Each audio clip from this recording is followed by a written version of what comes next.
por estar aquí en el examen de línea. Va a ser la defensa de su idónea comunicación de resultados. El comité de sinodales hemos decidido que tendrás entre 20 y un máximo de 30 minutos. Si puedes sentirte a gusto con 30 minutos, no más de eso, para hacer la presentación y posteriormente haríamos las rondas de preguntas necesarias para que hagas la defensa. Entonces, adelante. Muchas gracias. Bueno, pues antes que nada, muchas gracias a todos por estar aquí, y en especial a la Universidad Autónoma Metropolitana y al grupo de profesores de la maestría en Economía, Gestión y Políticas de Innovación, que me compartieron durante los 2 años de maestría pues parte de sus conocimientos y me permiten el día de hoy pues compartir los hallazgos de mi idónea comunicación de resultados, que lleva por nombre la Política de Innovación en México de 2012 al 2004, y es un análisis enfocado en la que presenta su directora Lili León, en coordinación y asesoría con la doctora Laura Díaz.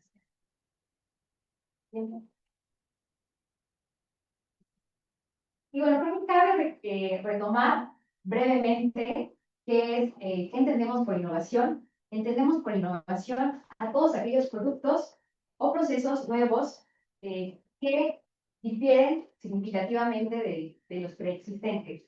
Pero sobre todo, una diferencia crucial es que estos estén a disposición de los usuarios finales. Es decir, un medicamento puede ser un desarrollo tecnológico, pero no se convierte en innovación sino hasta que llega a las manos del paciente. Se ha dicho en una larga lista de investigadores, mencionan que la innovación pues, tiene múltiples beneficios, ¿no? O bondades para un país. Dentro de ellos, pues nos permiten generar mayor competitividad de los productos en el mercado internacional.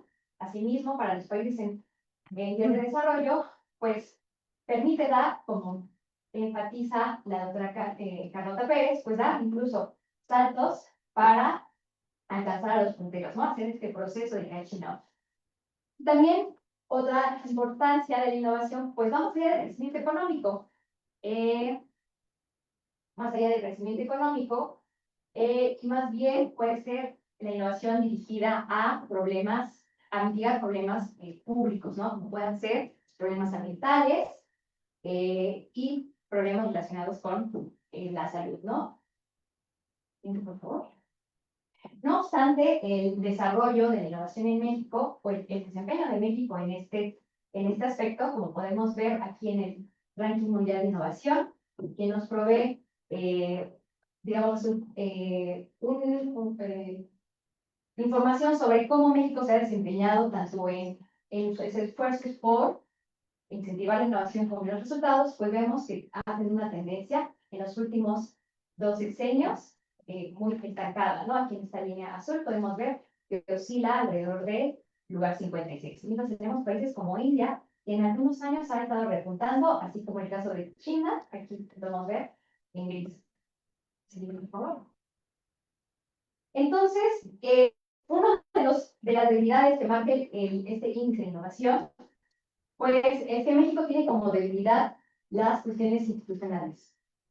Las cuestiones institucionales, recordemos que el institucionalismo económico nos señala que las instituciones tienen efectos sobre el comportamiento y las decisiones de los agentes económicos, de tal forma que la política, al ser una institución formal, es un factor determinante para la innovación en los agentes involucrados, ¿no? En innovación, como pueden ser empresas u otras organizaciones de esta área.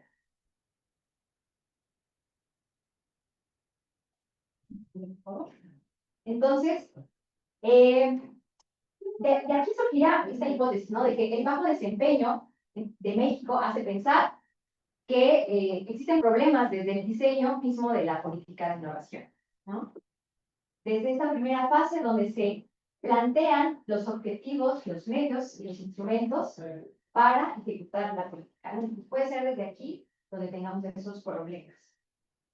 Aunado a eso, pese a que es un problema relevante en la materia, un pequeño análisis en Scopus deja ver que son escasos los documentos que hacen análisis sobre la política de innovación. Apenas en México trazamos 58 documentos, ¿no? Lo que hace de este problema pues, relevante para abonar, ¿no? A entender por qué en México estamos teniendo un desempeño estancado en la materia. Por lo tanto, pues llegamos a esta pregunta de investigación, ¿no? Vamos a ver cuáles son las características del diseño de las políticas de innovación y sus instrumentos en el periodo de 2012 al 2024, que abarca 2 sexenios. La importancia de abarcar los sexenios, sobre todo, se enmarca en que bueno, se propusieron diferentes racionalidades detrás de la política de innovación. Como más adelante vamos a ver. El objetivo general, entonces, fue determinar las características del diseño de la política y sus instrumentos. Y como objetivos específicos, en primera instancia, identificar y describir los instrumentos, identificar, como segundo punto, y describir los cambios en los enfoques de la política de innovación, y finalmente, para poder finalmente analizar cuáles han sido los aciertos y las fallas en el diseño de la política y los instrumentos de innovación, conforme al marco teórico y el contexto nacional. Bueno, vamos a hablar un poco del alcance y diseño de la política de innovación, que es el marco en el que utilizamos para desarrollar nuestra investigación. World Quiz propone esta taxonomía de instrumentos de una política de innovación. Sin embargo, dado la amplitud de estos instrumentos que abarcan la política de innovación, pues el estudio que hicimos fue centrado en los incentivos. Básicamente, los 3 tipos principales son subsidios, incentivos fiscales y créditos móviles. Estos son relevantes porque sí podemos trazar hacia dónde y cómo fueron destinados los recursos públicos, ¿no? Y nos hablaría también un poco del enfoque específico. Sobre el diseño de incentivos, recapitulamos sobre 4 perspectivas diferentes. La primera de ellas, los criterios de diseño los podemos de primera mano pues, obtener de manuales y de sugerencias realizadas por la OCDE y por grupos de investigación del Banco Mundial que se basan en análisis estadísticos sobre países, ¿no? Y cómo estos dirigen sus incentivos fiscales a diferentes sectores. Entonces, hacen sugerencias en torno a esto, ¿no? Por ejemplo, en el caso de los subsidios, se recomienda que se dirijan preferentemente a empresas jóvenes y pequeñas o a soluciones públicas con altos retornos sociales. En cambio, los incentivos fiscales y los créditos usualmente favorecen o son de mayor ayuda, digamos, para las grandes empresas que ya están consolidadas. Por otro lado, también existen incentivos pecuniarios emergentes en los países, como puede ser el crowdfunding, los vales de innovación o el mecanismo de factoraje. También aunado a esto, tendencias en los países, como parte de estos instrumentos, es que incorporan parte del desarrollo se haga en el país y que el contenido de los recursos pues tenga, pertenezca al país, ¿no? Y finalmente, la tendencia de que se apoyen a pequeñas y nuevas empresas clientes. También incorporamos algunos elementos del enfoque de sistemas de innovación de Borras y Equis, que sugieren que hay tanto instrumentos dirigidos a la oferta de innovaciones como a procurar la demanda de estos, ¿no? Y sugieren que haya un equilibrio entre estos 2 tipos de instrumentos.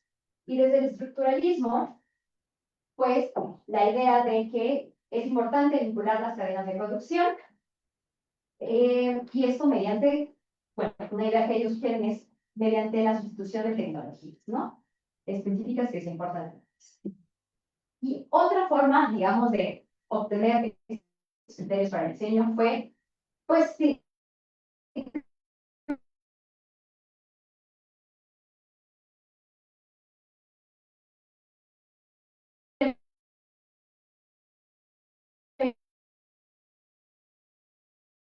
tras la vinculación entre universidades y centros de investigación públicos así como una falta de coordinación entre instituciones y una falta de perspectiva tecnológica.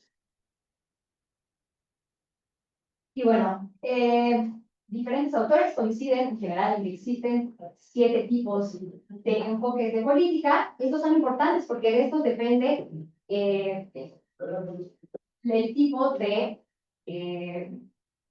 indicadores y de mecanismos institucionales que se procuran orientar los instrumentos, ¿no? A los que se procuran Quisiera hablar, por ejemplo, de los 3 tipos de política de innovación. La de difusión, que está muy orientada más a un sector más amplio, que busca que dejan las empresas, a merced de las empresas, el rumbo tecnológico. Mientras, las orientadas a misión, pues son políticas que han trazado sectores estratégicos y muy puntuales. Y más recientemente,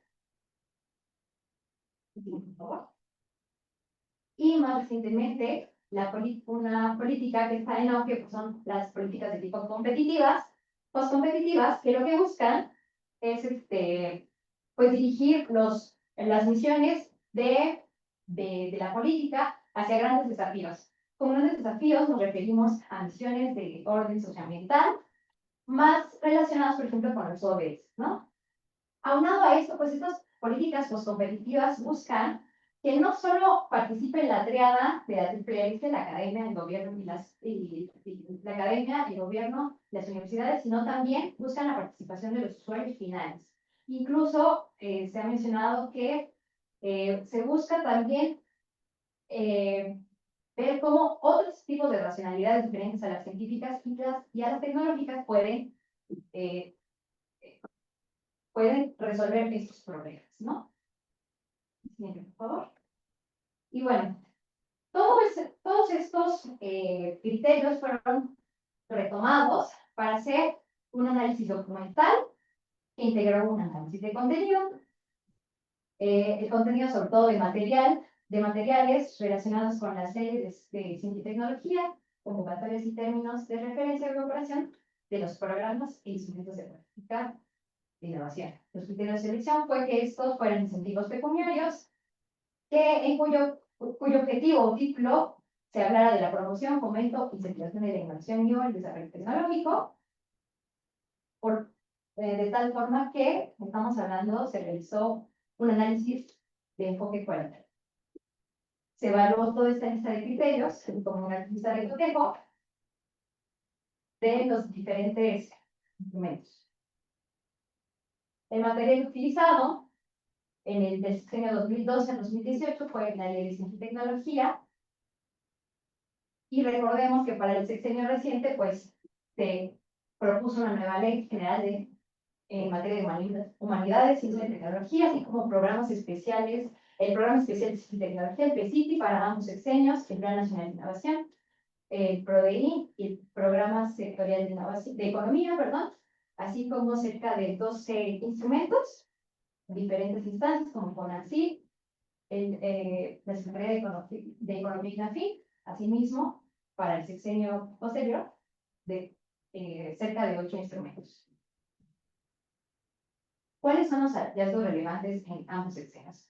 Bueno, antes que nada, un hallazgo relevante es que sí existe una orientación, un enfoque, racionalidad diferente en ambos sexenios, para ambos sexenios. Por ejemplo, para el sexenio encabezado en 2012 a 2018, pues lo que observamos fue una política de innovación orientada a la difusión.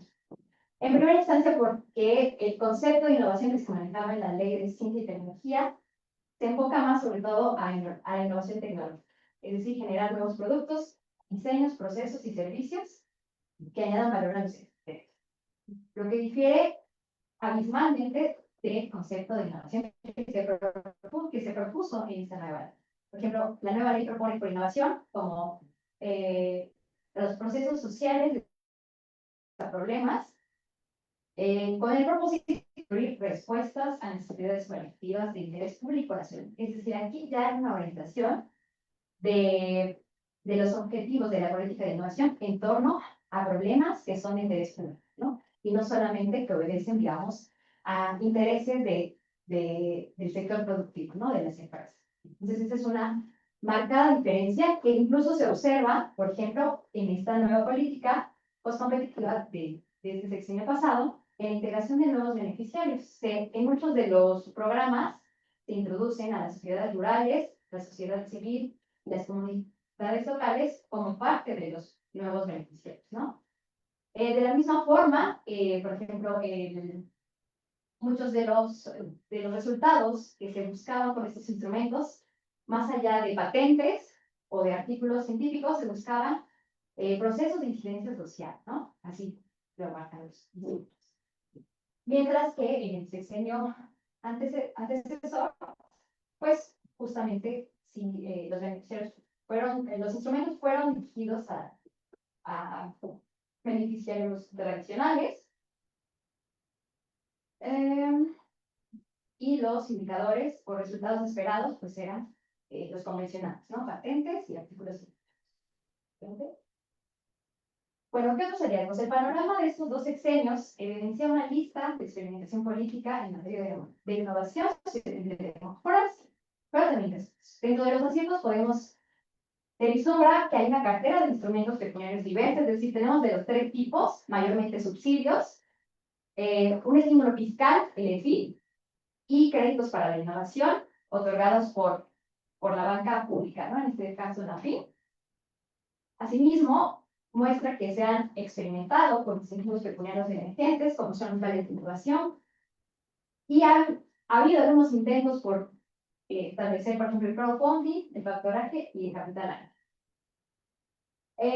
Muchos de estos incentivos se han establecido en coordinación entre diversas entidades gubernamentales, ¿no? Ya lo veíamos, por ejemplo, el IFI, que es el estímulo fiscal, pues se hizo en colaboración entre el CONACYT y la Secretaría de Crédito Público, lo cual permite de alguna manera como que haya cierta coordinación entre estos diferentes instancias, ¿no? Otro acierto para ambos sexenios es que se ha establecido como criterio dar prioridad a aquellos proyectos que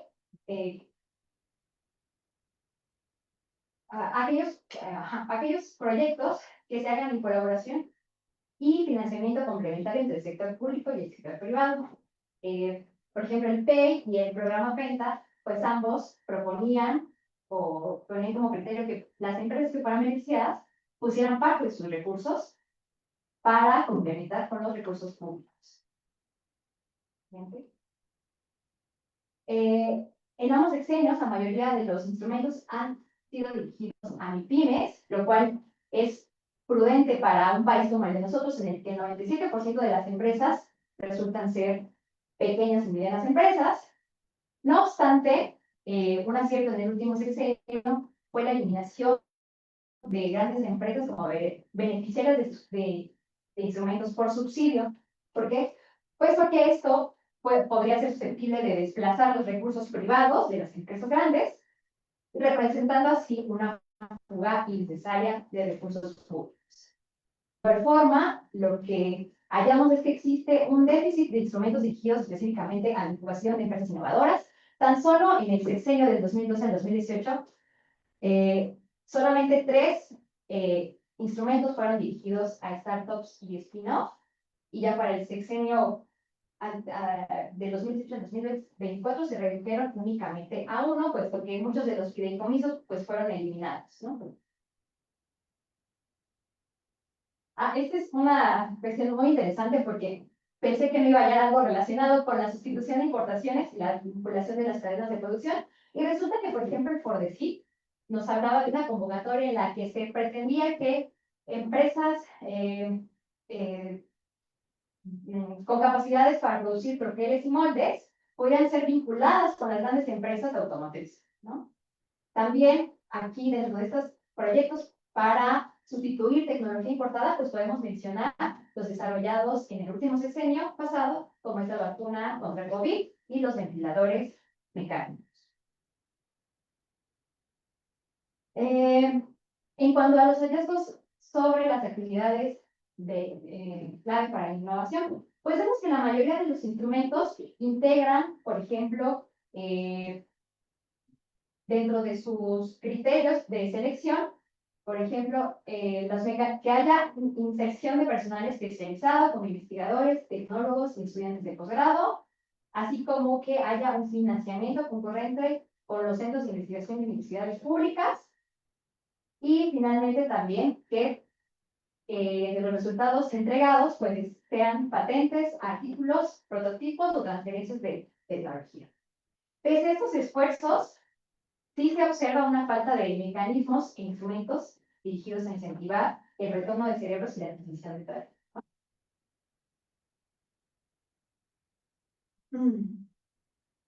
Bueno, finalmente, sí se observa mucho más instrumentos orientados a favorecer la oferta de innovaciones y menos al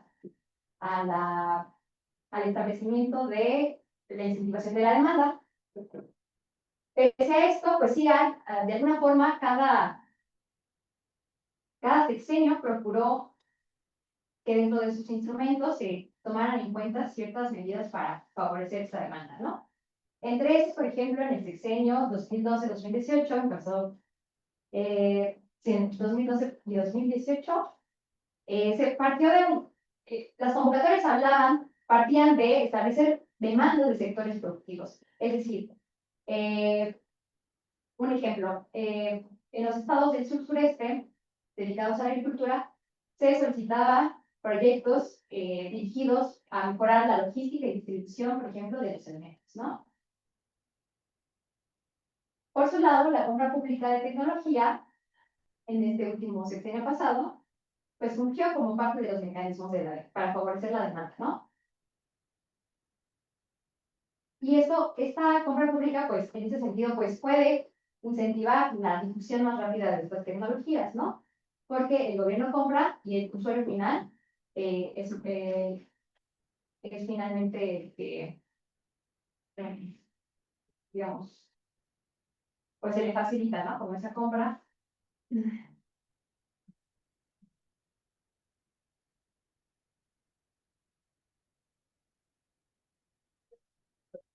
Ya, finalmente, como conclusiones, pues tenemos que existen elementos comunes en ambos sexenios. Entonces, que hay una cartera muy diversa de incentivos pecuniarios que permitirían a diferentes tipos de empresas hacer uso de estos incentivos, ¿no? No obstante, debe procurarse que, por ejemplo, los subsidios sean dirigidos a pymes y a sectores emergentes y estratégicos. Lo que observamos también es que la transición de un sexenio a otro, pues, derivó en un cambio de perspectiva sobre la política de innovación y a su vez derivan en modificaciones en el diseño de los instrumentos, ¿no? Pese a esto, pese a que dijimos que hay, digamos, enfoques o racionalidades predominantes, sí se vio también que más bien existe una coexistencia de enfoques diferentes. Por ejemplo, en el sexenio pasado, pese a que se observa una preponderancia de un enfoque más postcompetitivo, realmente también prevalecieron al menos dos instrumentos relacionados con la generación de innovaciones tecnológicas, ¿no? En empresas. Y bueno, dentro de los aciertos, como ya comentábamos, ha sido que existe esta cartera diversa de incentivos pecuniarios. También los instrumentos buscan la colaboración y concurrencia de recursos entre el sector público y el privado. Y procuran que se establezcan como entregables, pues la generación de conocimiento vía la producción de patentes, de artículos y la capacitación.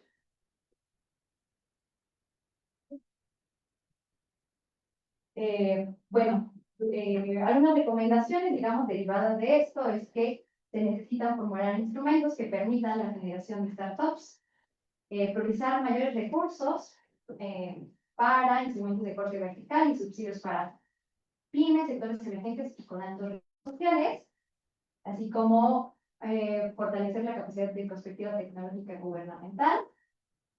Para los sectores consumidores y grandes empresas, es pertinente mantener instrumentos de corte horizontal. Y finalmente, pues sí, digamos, fortalecer los instrumentos dirigidos a incentivar la demanda de innovaciones. De mi parte, eso sería todo.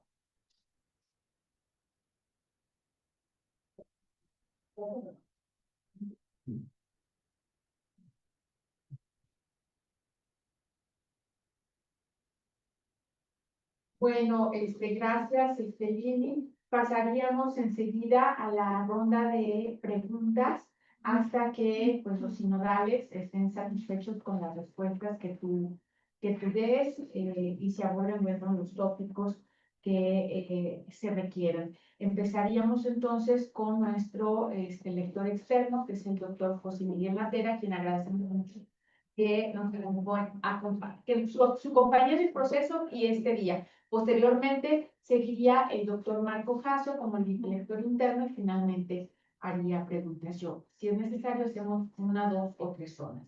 Entonces, te cedemos la palabra. Muchas gracias. Muchas gracias y de verdad es todo un gusto estar aquí, mi querida Juan. Quiero, primero que nada, disculpas por el retraso. Gracias por la paciencia.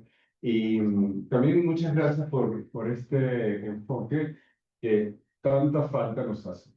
La verdad, como bien dices, y como se notó en la revisión de la literatura, el análisis de políticas de innovación centradas en innovación, particularmente como ustedes han hecho, como tú hiciste, es algo que no encontramos con ese nivel de especificidad y con esa precisión. En ese sentido, el trabajo que realizaste tiene muchísimo valor, particularmente en el periodo de análisis, porque en efecto hubo cambios importantes en la racionalidad de las políticas públicas.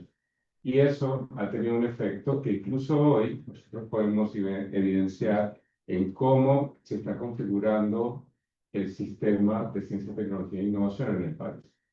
Y como sabemos que todo esto es dependiente del pasado, de la trayectoria, una de las cosas que me gusta mucho del trabajo es justo la comparación en estos dos periodos, teniendo un foco claro y entendiendo que si bien las políticas de ciencia, las de tecnología y las de innovación pueden tener una interacción, cuando hablamos de política de innovación hay particularidades y necesitamos verlas con mucho detalle.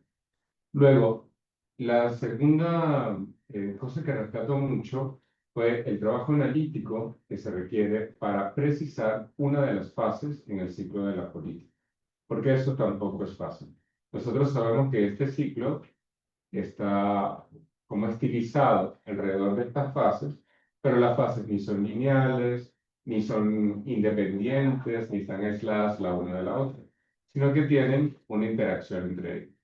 Sin embargo, sí hay componentes específicos en cada una de estas fases. Y verlos con precisión requiere, pues, entender cuál es el ciclo completo y además poder hacer un análisis minucioso para poder identificar qué corresponde a qué fase y por qué entonces la voy a incluir o lo voy a dejar como parte del contexto, que creo que fue uno de los grandes avances, ¿no? No es un trabajo menor. En general, conseguir ese nivel de especificidad requiere tener un muy buen nivel de capacitación, de entrenamiento, de dedicación y también de análisis para poder luego procesar la información y presentarla de manera oral. En ese sentido, me parece que es un trabajo muy sólido y que es muy pertinente. Justo por eso, creo que la parte de hallazgos y las recomendaciones es de lo que más podemos aprender. Y en efecto, si bien se han visto cambios, también tenemos algunos hilos conductores que esperaríamos, ¿no?, que siempre estuvieran ahí, particularmente por esto, porque es un proceso que siempre es dependiente del tiempo y que implica un nivel de aprendizaje que, si bien cuando hay cambios políticos fuertes, como lo que se vivió entre un sexenio y el otro, eh, pueden tener procesos de ruptura o de reconfiguración, igual como siempre hemos visto en las actividades de innovación, tenemos esta relación entre la estabilidad y los cambios, ¿no? Las diferencias que se pueden observar dependiendo del periodo y del contexto. Todo esto está bastante bien descrito en el trabajo. Y eso hace que nuevamente sean importantes. Justo por eso, porque es un trabajo que creo que promueve mucha discusión, hay algunas cosas sobre las que me gustaría tener tu opinión. Por ejemplo, existe, cuando se hace el análisis, tú lo pudiste ver, una visión de lo que se declara y otra visión de lo que efectivamente se prevé instrumentalizado, ¿no? Y esto es notado por este cambio en México, no las políticas de innovación en general, para las políticas de tecnología e innovación, que debe pasar incluso más allá de nuestro mercado, ¿no? Pero ahí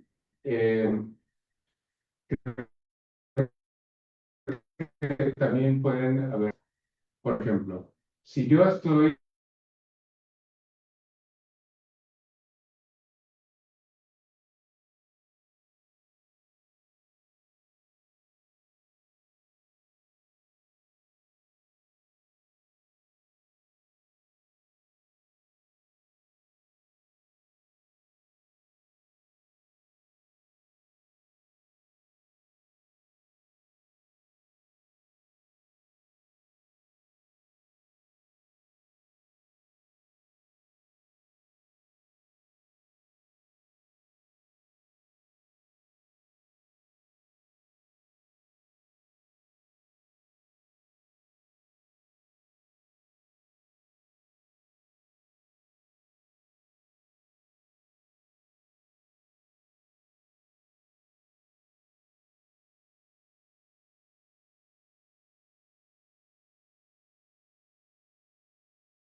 cosas que pueden ser todavía más complejas. Exacto, justo. Y en ese mismo sentido, cuando nosotros hablamos de experimentación, ¿qué se puede observar desde el diseño? Si ¿cuáles pueden ser los mecanismos compensatorios si algo llega a salir, digamos, fuera de lo esperado, ¿no? Porque muchas veces los diseños que tenemos en política tienen como esta perspectiva bastante ideal de que sí vamos a poder cumplir con ciertos objetivos, de que sí vamos a poder lograr hacer, tener ciertos aprendizajes, pero el contexto nos puede ganar. Y sería importante entender si encontraste en este análisis que revisó cada una de estas políticas de manera tan detallada, mecanismos de compensación frente a esta nueva experimentación, o si simplemente esperamos los resultados para tener la retroalimentación.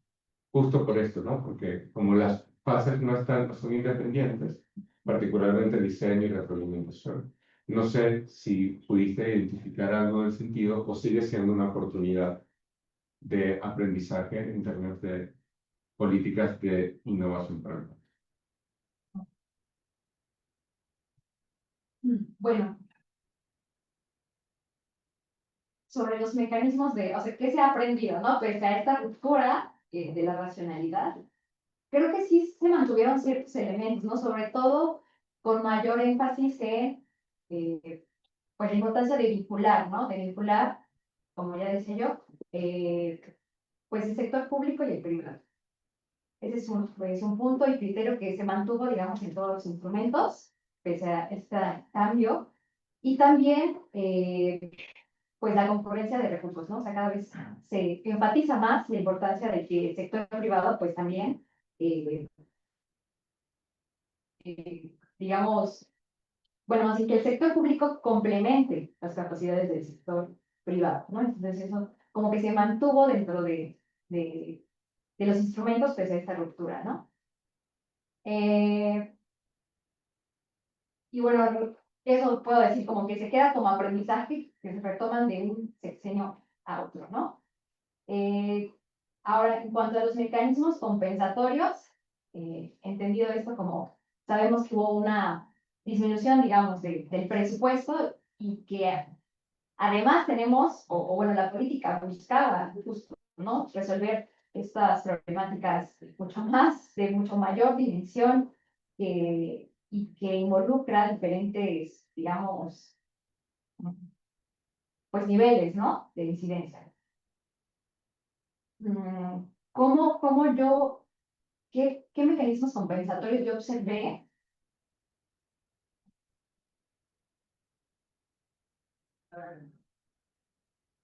Híjole. No, realmente yo creo que sí falta por ahí, es como un nicho de oportunidad, el poder, digamos, coordinar diferentes instituciones, ¿no? Involucradas en, por ejemplo, en el tema de salud, ¿no? Cómo poder coordinar, digamos,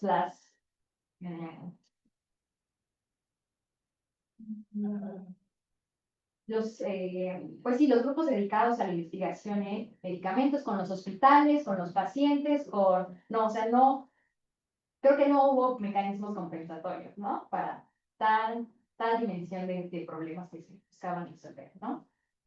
Creo que eso, como la respuesta. Entonces, si sigue siendo, en términos simples, pues un mucho de oportunidad.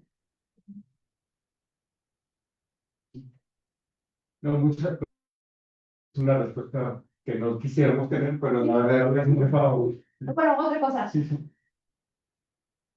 A mi parecer, por ejemplo, los nuevos instrumentos que se dedican, por ejemplo, pues a consolidar procesos de innovación más bien de mundo de lo social, pues como que más bien tenían como alcance más bien localidades, ¿no? Comunidades pequeñas. No como resolver de tajo todo el problema, digamos, en una dimensión nacional, por así decirlo, ¿no? Sino como que más bien acotarlas a cuestiones regionales, locales, ¿no? Eso es como no tanto a resolver de forma total como, o bueno, a un nivel federal, digamos, problema. Digamos, por ahí podría ser como un mecanismo, ¿no? O sea, incidir en pequeños proyectos, digamos, distribuidos, más que a la red completa, ¿no? Claro. Sí, pero sin embargo, como dices, incluso si es en una localidad con ese nivel de complejidad, puede que eso sea incluso un problema que se ve desde la fase de diseño. No, muchas gracias por esa reflexión. ¿Viste, Marco? Sí, muchas gracias, Claudia.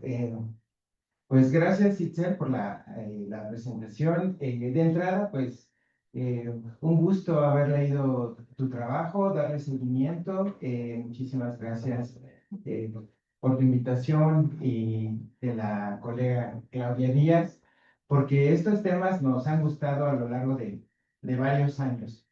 Eh, la oportunidad de ahora ver cómo los enfocas, pues yo creo que nos enriquece mucho y pues desde esa experiencia también podemos valorar el alcance del trabajo y los méritos, como decía José Miguel.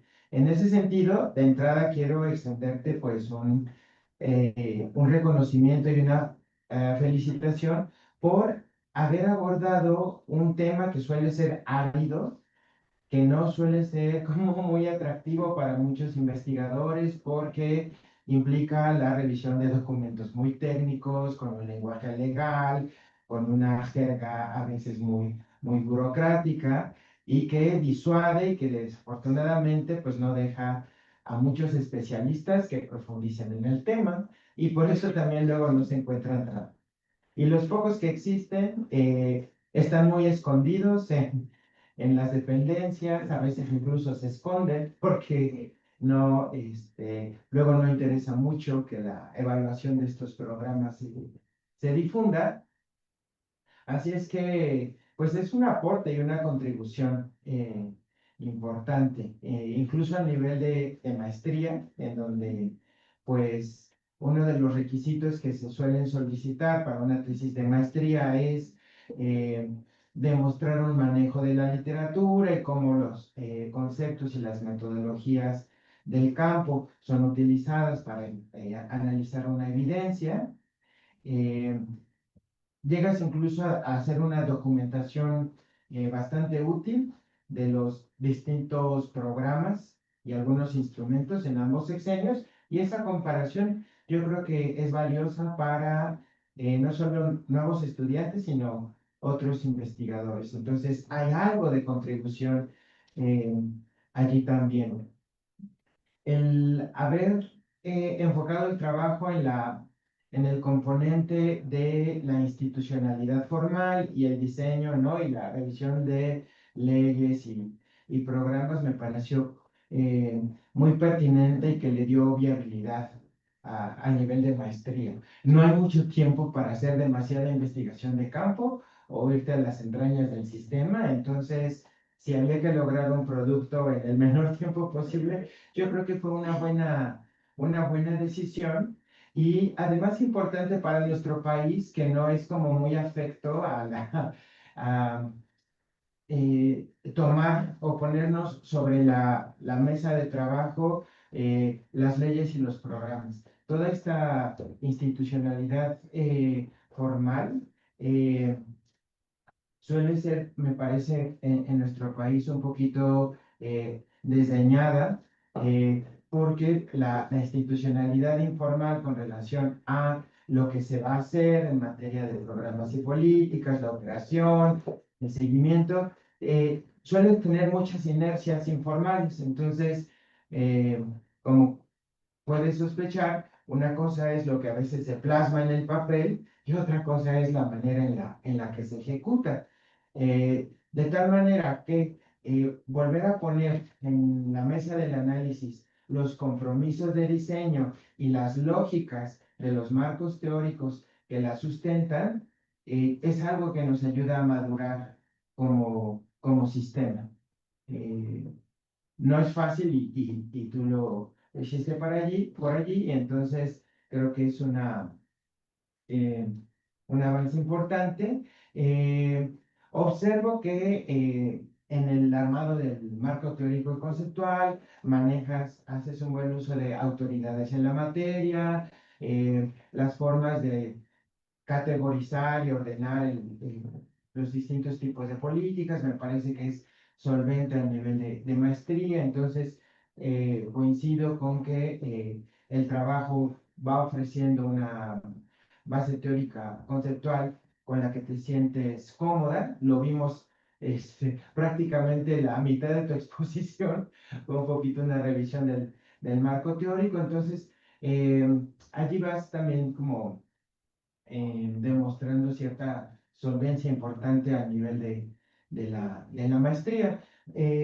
Tengo algunas preguntas como de tipo metodológico y surgidas a partir de la lectura del documento y otras que me surgieron a partir de la forma en la que explicaste tu proyecto. Eh, bueno, de entrada, reconocer que el documento fue mejorando mucho. Gracias por atender de manera tan precisa y tan comprometida las recomendaciones. Pocas veces había conocido una respuesta tan escrupulosa y minuciosa de todos los aspectos. Entonces, eso se agradece. Y mira, una primera pregunta tiene que ver si llegaste a valorar, solicitar a las dependencias algunos documentos de evaluación interna o externa de algunos programas. Si llegó a ser así en algún momento, qué ventajas o retos hubiese tenido para responder a tu objetivo de investigación el haber contado no solo con documentos académicos, sino con evaluaciones eh, internas o externas. Esa es una primera pregunta. Una segunda pregunta tiene que ver con, me gustaría como una opinión tuya también con relación a si ¿consideras que la definición operativa de política de innovación que fuiste manejando debiese actualizarse para observar la, los programas del último sexenio de la 4T, en la medida en que cargan mucho el foco a temas como la, eh, la innovación inclusiva, la incorporación de múltiples actores sociales, la incorporación de metas sociales. Y déjame ver si no se me está escapando algo, porque en la nueva ley de ciencia y tecnología aparece este concepto, ¿no? De la innovación abierta, de la innovación abierta y de incluir nuevos actores. ¿Tú sientes que sería útil redefinir un poquito la definición de política de innovación a la luz de estos nuevos intereses? Esa sería una segunda, y para no hacer tan complejo, ya para cerrar, algo que me llamó la atención es que cuando hablas de aciertos, lo manejas de forma como más contundente, a diferencia del manejo de posibles fallos o de programas susceptibles de mejoras. Ambos son resultados de programas. Eh, Uno puede observar impactos positivos y, y áreas de mejoras. Pero cuando expones lo que denominas aciertos, nunca pones en duda que sea un acierto. Mientras que el tema de fallas o áreas de mejora, le pones siempre como un atenuante hipotético del tipo susceptible de mejora, que apareció en tu exposición, pero que en el documento aparece como posible falla, ¿no? Ahí sería interesante que comentaras un poquito por qué manejaste con más precaución el tema de las fallas y no y no el de los aciertos. Yo lo dejaría por eso. Bueno, sobre la primera pregunta, ¿no? ¿Qué ventajas hubiera tenido el trabajo si se hubiera recurrido, ¿no? A documentos que solo se tienen al interior de estas instituciones, ¿no?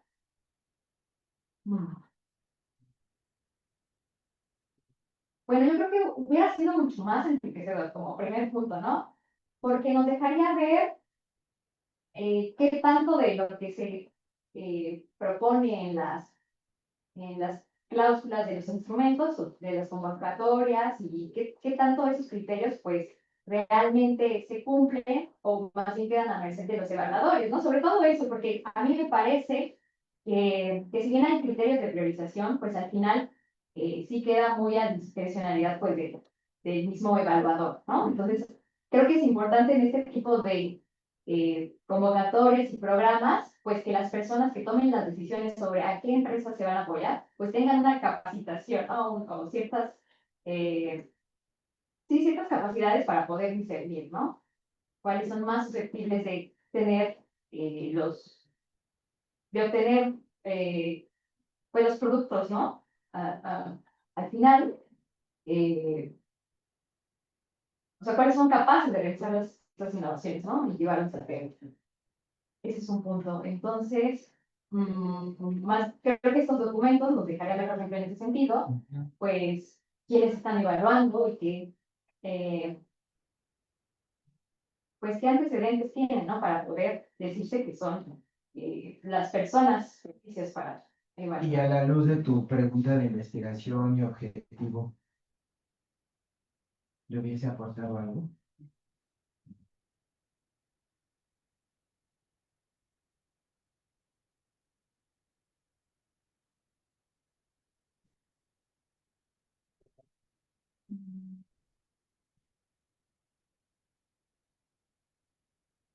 Yo creo que sí, en el sentido de que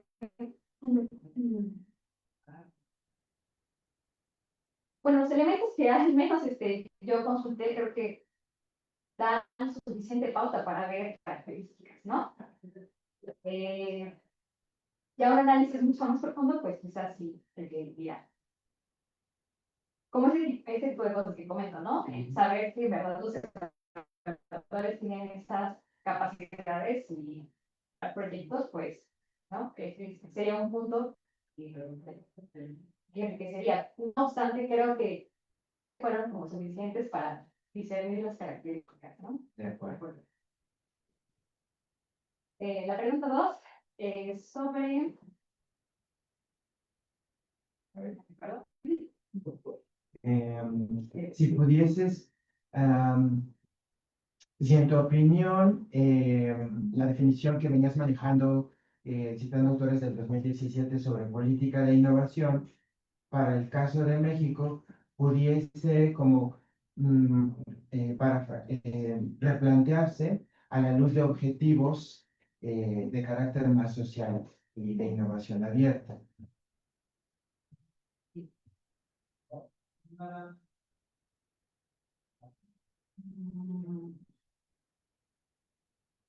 Debería replantearse el concepto de política de innovación.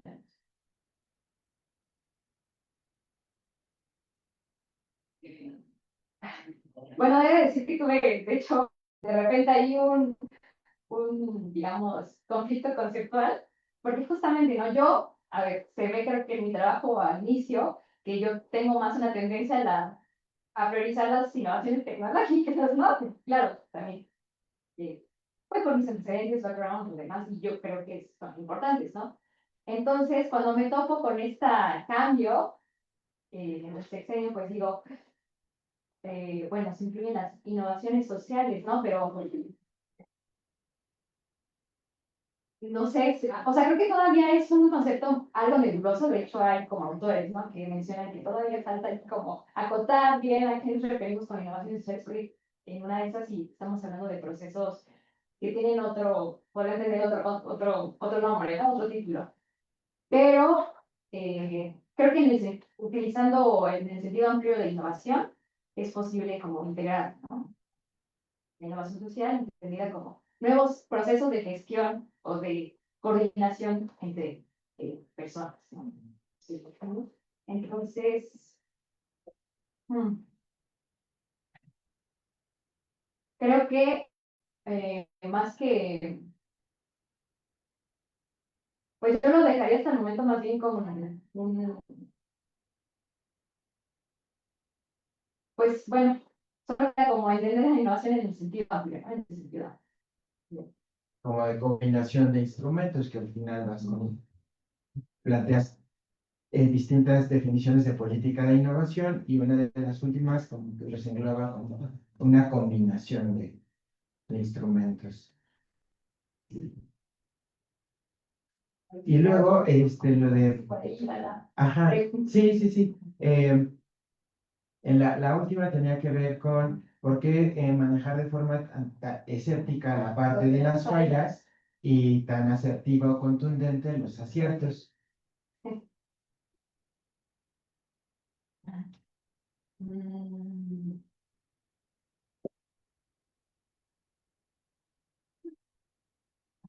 sí. Mm.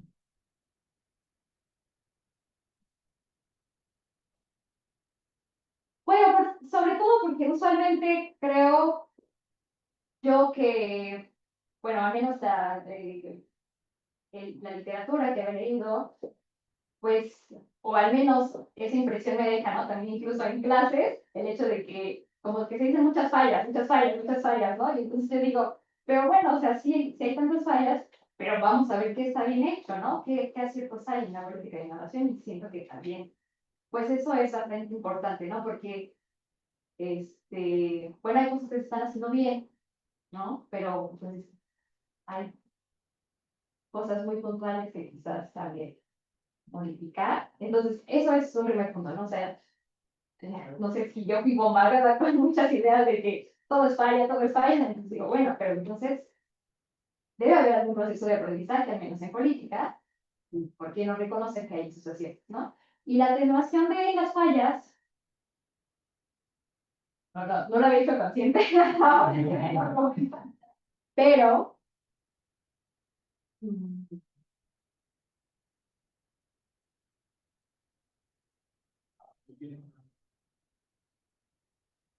O sea, yo creo que es más en este afán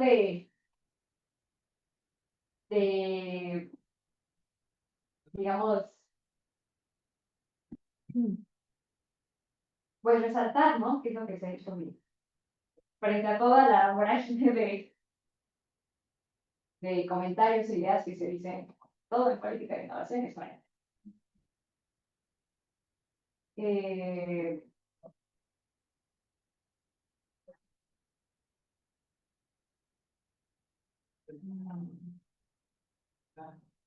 Creo que sí, ya es. Te agradezco la respuesta. Básicamente quería saber si tenías como alguna idea clara o algún tipo de argumentación de por qué manejar el atenuante para uno y la contundencia para otro. Yo creo que a veces cuando escribimos inconsciente reproducimos algo de diplomacia. Este,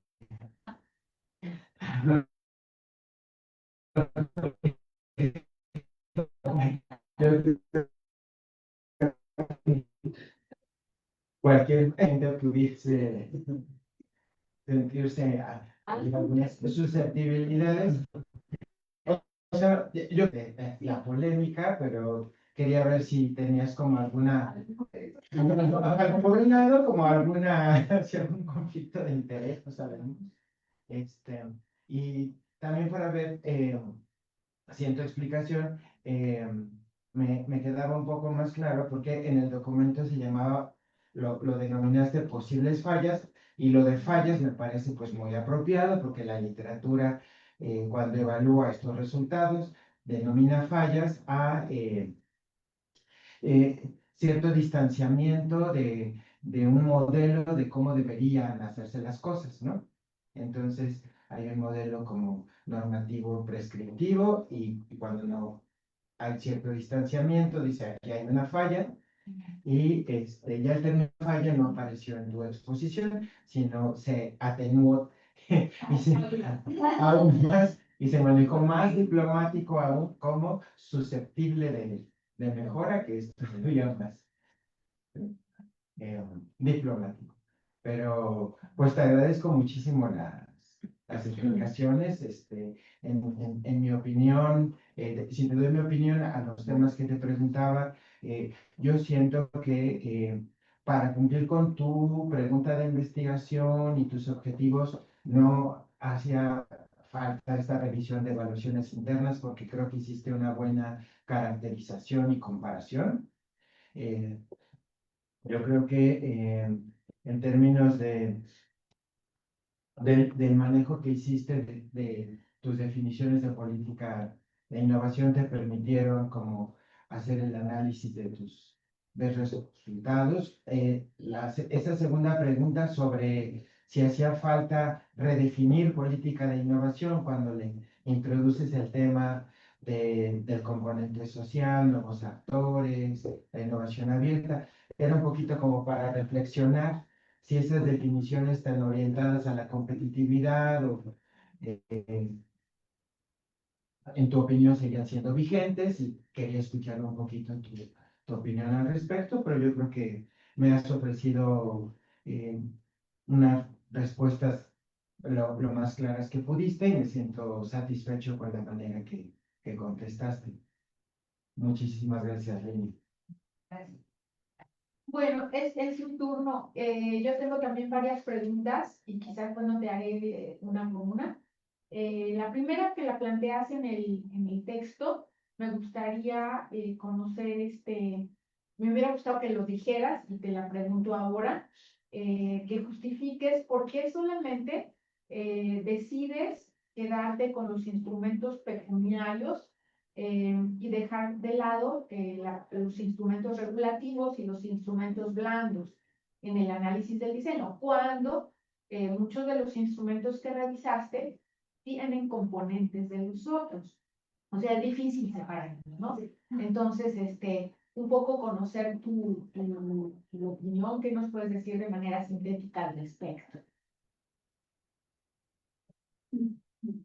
Bueno, primeramente por una cuestión de acotar, ¿no? También el análisis, ya el manejo de más instrumentos sería un poco más complejo.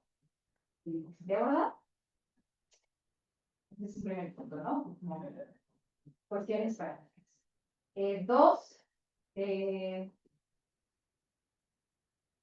que más es en los incentivos pecuniarios donde podemos observar hacia dónde fueron dirigidos y con qué objetivo los recursos públicos, ¿no? Porque recordemos que, bueno, estos incentivos, pues, pecuniarios, tienen como principal característica, pues, el que se dan vía dinero o, pues, ¿no? Entonces, creo que son estos y no en nosotros, donde podemos ver hacia dónde, digamos, la política pretendió específicamente, digamos, dirigir estos esfuerzos, ¿no?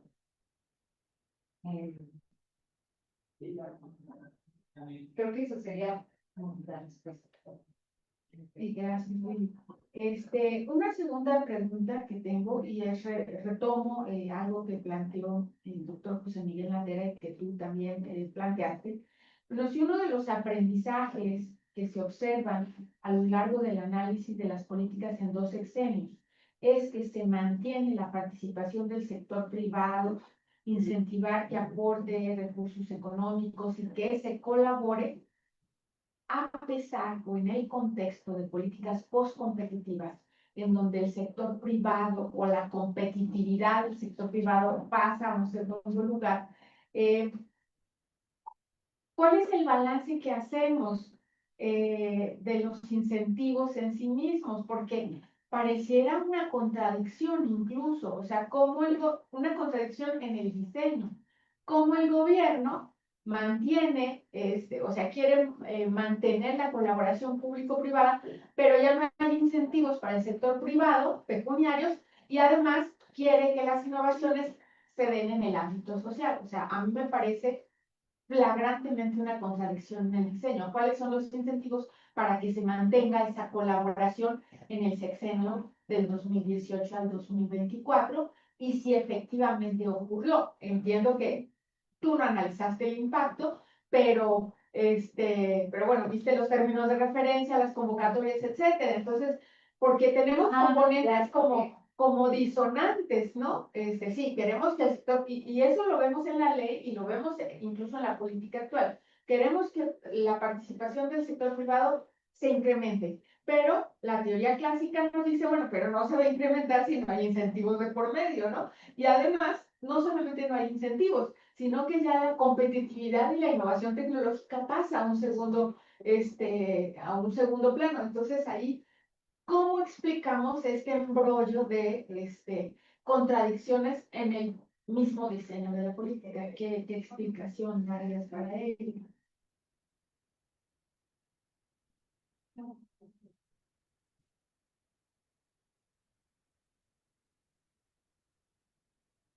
¿O cómo lo ves? ¿Tú cómo lo explicas?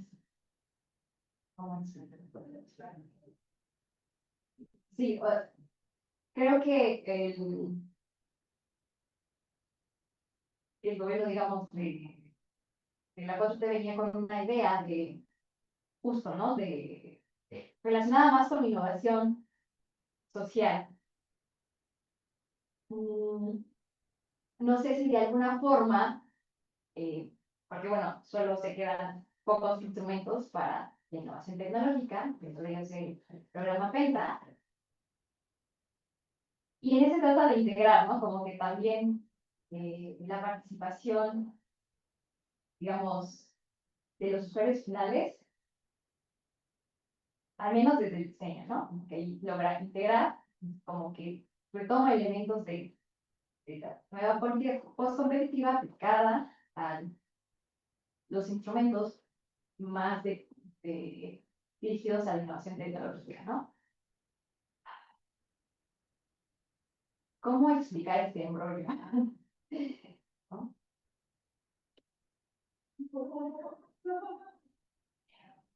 Bueno, yo creo que en esencia, pues viene un poco pues de una cuestión política, ¿no? De las ideas que hay detrás o que se tienen sobre el papel de las empresas eh, para el país, ¿no? Entonces, creo que de alguna forma el gobierno sí, ¿cómo decirlo?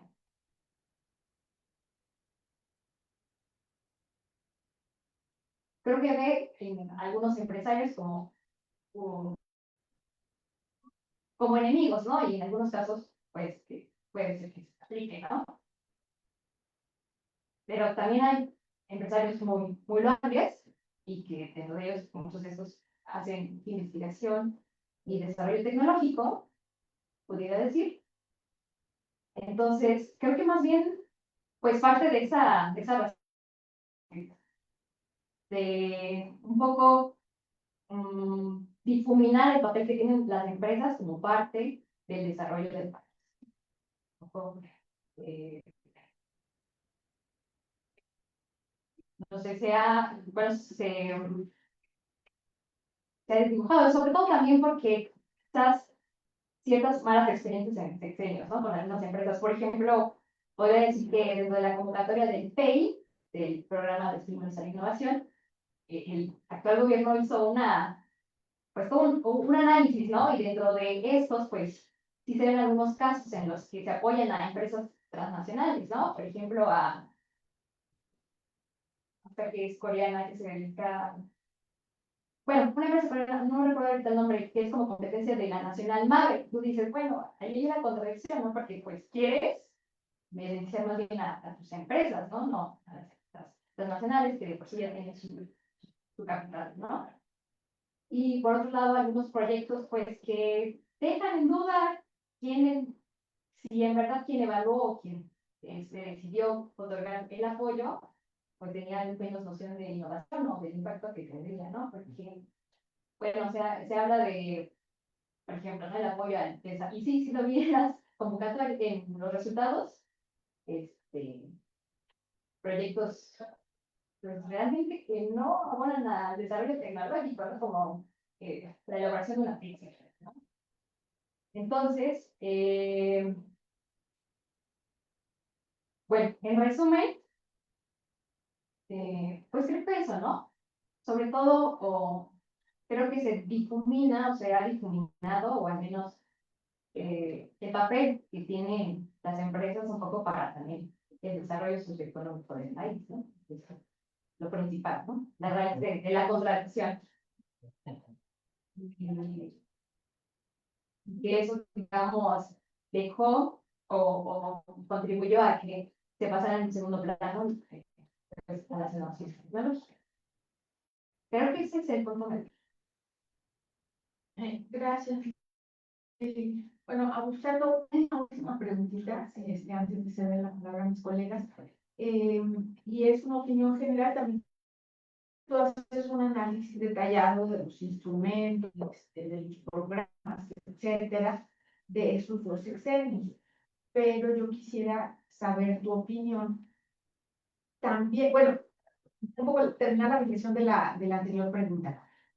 Muy bien que identificas la parte política, porque como lo decíamos hace un rato, la parte política, o sea, el diseño no solamente es la parte técnica, o sea, en todas las fases del ciclo de la política pública, pues está la parte política presente. Entonces, bueno, sí, creo que puede haber una explicación política, pero también la dependencia de la trayectoria, ¿no? O sea, no cortas de tajo, como se decía hace un momento, ¿no?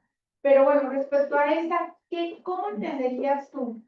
¿O cómo explicarías en términos de diseño que, bueno, si se cambia la lógica hacia una innovación social, los beneficiarios son otros actores, el lenguaje cambia, los enfoques, la racionalidad, pero al mismo tiempo hay una disminución bárbara del presupuesto y una escasísima presencia de la política de innovación en el conjunto de políticas públicas? ¿Qué significa eso? Sí. Ah, bueno. Creo que volvemos, ¿no? A la parte de, bueno, no todo es la parte técnica, sino también lo político, ¿no? Y bueno, Eso es como un indicativo de que al reducirse el presupuesto, pues no se vea la ciencia, la tecnología y la innovación eh, como materia de importancia para, pues, para el desarrollo del país, ¿no? Creo que eso es como lo principal, ¿no? Entonces, eh,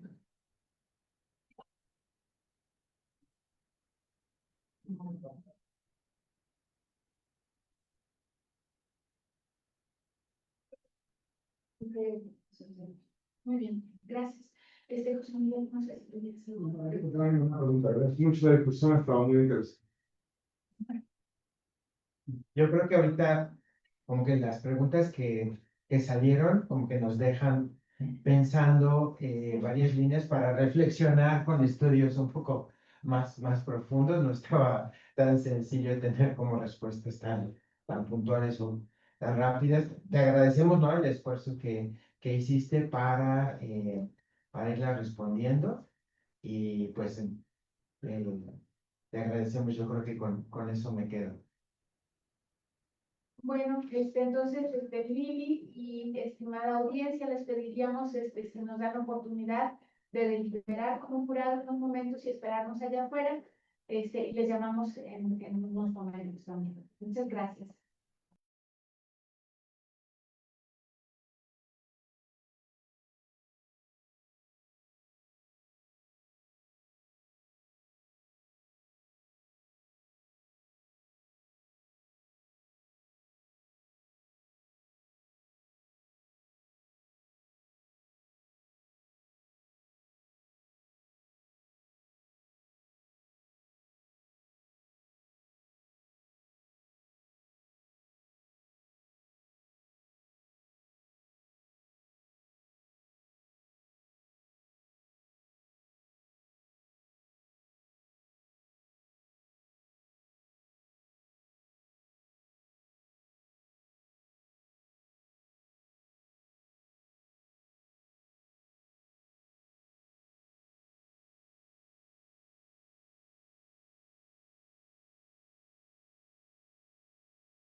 Es que empiezo.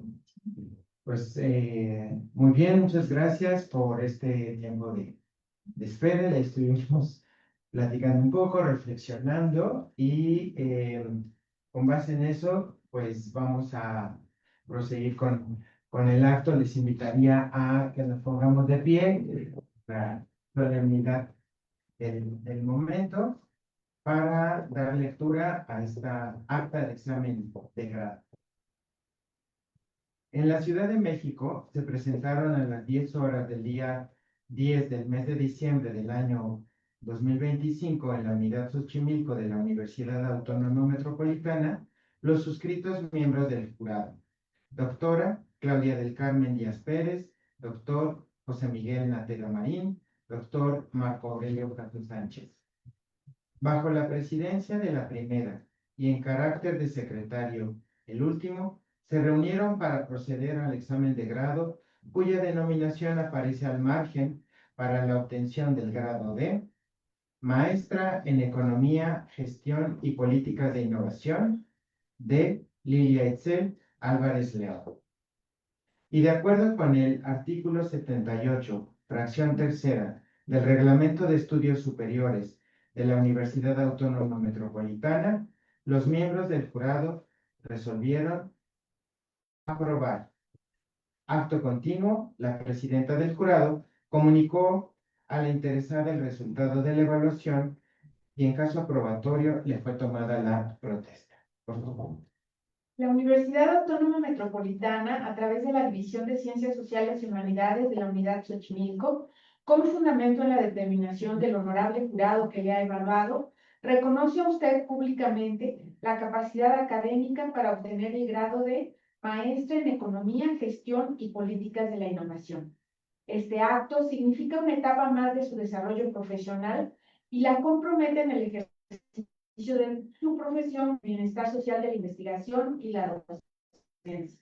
La Universidad Autónoma Metropolitana espera que en su desempeño profesional sabrá llevar con dignidad la ciencia y hacer mérito al privilegio de haber recibido una educación a nivel posgrado que la incorpora al grupo de profesionales especializadas. Ciudadana Lietzel Álvarez León, protesta usted bajo palabra de honor que se esforzará porque sus actos sean guiados por consideraciones éticas y con estricto apego al decoro profesional y que intentará en todo momento trabajar por el beneficio social por sobre los intereses particulares, haciendo de la búsqueda de los más altos valores humanos la mejor de sus causas. Si así procede, la sociedad lo reconocerá y si no, que ésta se lo demanda. Muchas felicidades.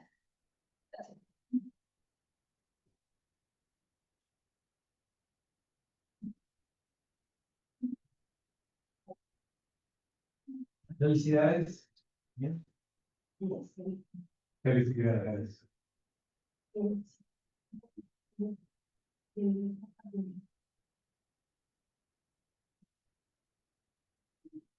Pues muy bien, felicidades también a los papás. Felicidades. Felicidades.